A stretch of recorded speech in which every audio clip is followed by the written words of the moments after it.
कहानी कहानी उन सायों की जिसे हर कोई देख नहीं सकता, ना ही हर कोई सुन सकता है। साए जो सिर्फ महसूस होते हैं। आज लेके आया हूं एक ऐसी ही कहानी जिसे सुनकर आपका भी मन कह उठेगा कि कहानी हो तो ऐसी।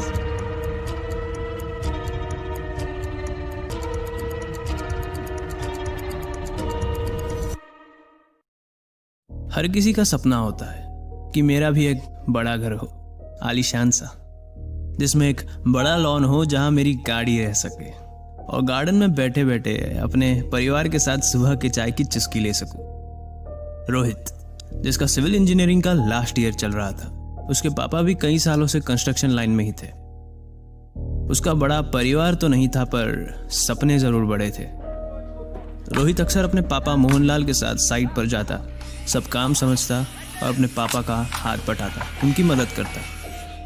एक महीने पहले अपनी माँ के गुजर जाने के बाद से रोहित का अपने घर में मन नहीं लगता था। सब जगह उसे वही यादें सताती थी जब वो सह नहीं पा रहा था। तो मोहनलाल ने सोचा कि हम ये घर बेचकर कहीं और शिफ्ट हो जाते।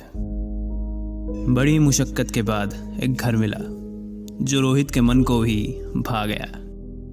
3 मंजिल का वो आलीशान बंगलो, जिसमें दीवार कम और शीशे ज्यादा थे, ग्राउंड फ्लोर से लेकर टॉप फ्लोर तक, जिसके ठीक बगल में लग के एक स्विमिंग पूल भी था और एक बड़ा सा गार्डन। ठीक रोहित के सपनों का घर। रोहित को घर इतना भा गया कि वो कहीं और जाके दूसरे घर देखने तक के लिए तैयार नहीं था। आखिरकार रोहित के जिद के आगे मोहनलाल ने भी हाँ कर ही दी। लगभग आधा दिन निकल गया सब सामान शिफ्ट करने में और पूरा बंगलो एकदम अच्छे से घूमने में। सब कुछ एकदम ठीक चल रहा था तब तक, जब तक उस घर में कुछ अजीबोगरीब घटनाएं होने लगी। घटनाएं जो टाली नहीं जा सकती थी, घटनाएं जो ना समझी जा सकती है और ना ही समझाई जा सकती है, घटनाएं जो सिर्फ महसूस होती है। ये सब शुरू हुआ एक रात को, जब मोहनलाल थका हारा घर लौटा और खाना खा के टीवी देखने बैठा।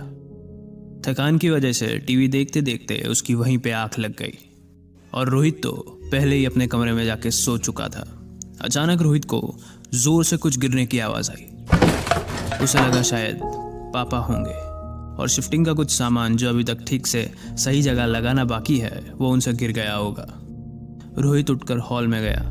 वहां जाकर उसने देखा कि सारी लाइट्स ऑफ थी और मोहनलाल के चेहरे पर हल्की सी टीवी की रोशनी पड़ रही थी। वहां उसे सब कुछ ठीक लगा।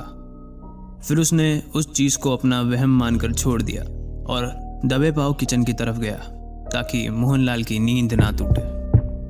किचन में जाके उसने फ्रिज से पानी की बोतल निकाली और थोड़ा पानी पी के बोतल अंदर रखकर जैसे ही फ्रिज के दरवाजे को बंद किया तो उसके कंधे पर किसी ने हाथ रख के उसे अपनी तरफ घुमाया। रोहित एकदम से डर गया, उसकी सांसें एकदम तेज हो गई।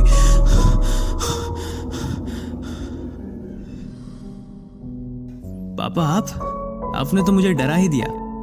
बहुत रात हो गई है, आप भी सो जाइए, आराम कीजिए। ये कहकर रोहित फिर से अपने कमरे की ओर जाने के लिए बढ़ा, पर वो जैसे ही हॉल में पहुंचा तो उसने कुछ ऐसा देखा कि उसके शरीर का पूरा खून जैसे ठंडा पड़ गया।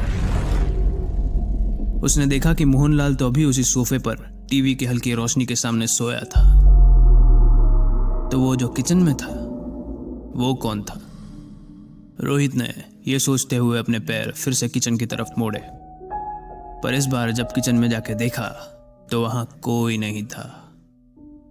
रोहित को कुछ समझ नहीं आ रहा था, पर वो रात रोहित ने फिर भी जैसे तैसे निकाल ली। सुबह उठ के उसने पूरी बात अपने पिता मोहनलाल को बताई, पर मोहनलाल ने इन सब बातों को नकार दिया और शिफ्टिंग के कारण हुए स्ट्रेस का नाम देकर मोहनलाल ने रोहित को थोड़ा आराम करने की सलाह दी।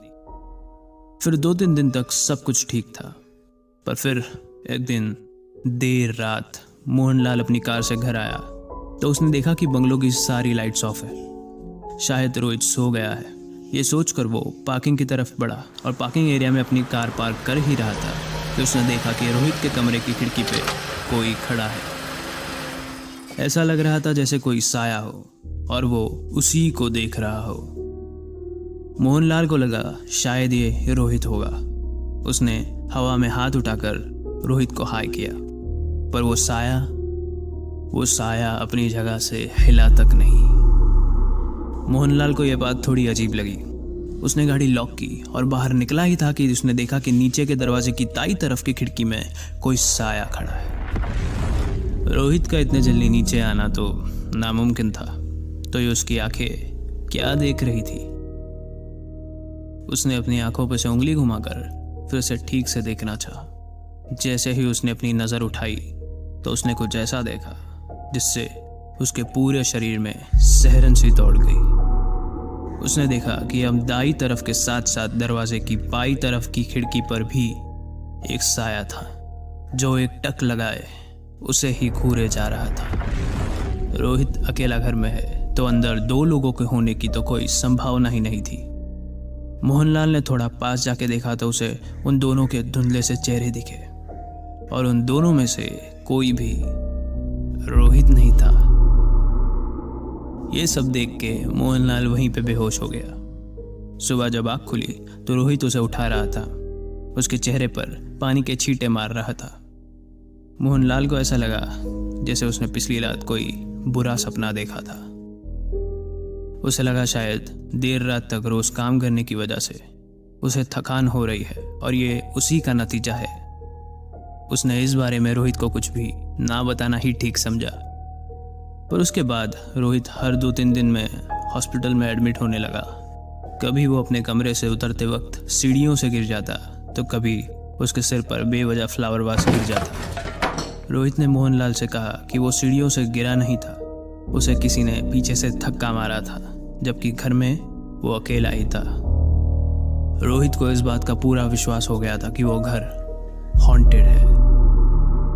रोहित को जब हॉस्पिटल से डिस्चार्ज मिला तो मोहनलाल ने उसे घर पे आराम करने के लिए छोड़ा और उस घर को छोड़ के जाने के बारे में सोचने लगा।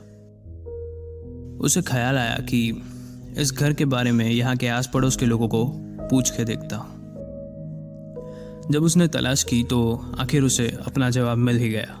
उसके घर से थोड़ी ही दूर एक दूसरे मकान में एक बूढ़े चाचा रहते थे, जो कई सालों से यहीं पे रहते हैं। उन्होंने बताया कि इससे पहले यहाँ जितने भी लोग आए, हर किसी के साथ ऐसे ही हादसे हुए हैं। इस सब की शुरुआत भी एक हादसे से ही हुई थी। एक हादसा जो उस घर में सबसे पहले रहने वाले एक लड़के के मन में घर कर गया था। उस लड़के की उम्र लगभग रोहित की उम्र जितनी ही थी। एक लड़का जो बेहद दुबला पतला और कमजोर था, जिसकी कमजोरी का मजाक उसके आस पड़ोस से सारे बच्चे बनाते थे, उसे टॉर्चर करते थे, उसकी रैगिंग तक होती थी। वो लड़का बहुत वक्त तक ये सब सह नहीं पाया और उसने उसी घर में ऊपर वाले बेडरूम में अपने आप को फांसी लगा ली, उसी कमरे में जहां पर रोहित रहता है। उसके बाद जो भी परिवार वहां रहने आया, उनके घर के सबसे छोटे बच्चे की मौत हो गई और आज तक कभी भी उनकी मौत का कारण पता नहीं चला।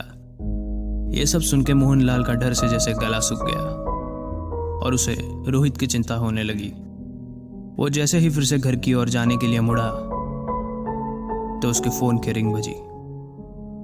अननोन नंबर देख के मोहनलाल घबरा गया। जैसे ही उसने फोन उठाया तो सामने से आवाज आई, हेलो हेलो मिस्टर मोहनलाल, मैं डॉक्टर पीटर। बहुत बुरी खबर है। मैं रोहित के चेकअप के लिए घर आया था। जैसे ही मैं बंगलों की तरफ बढ़ा तो मैंने देखा कि रोहित उस बंगलों की छत पर खड़ा था। मैंने उसे रोकने की बहुत कोशिश की और मैं कुछ कर पाता उससे पहले वो छत से कूद गया और उसकी मौत हो गई। आप प्लीज जल्दी घर आ जाइए मिस्टर मोहनलाल।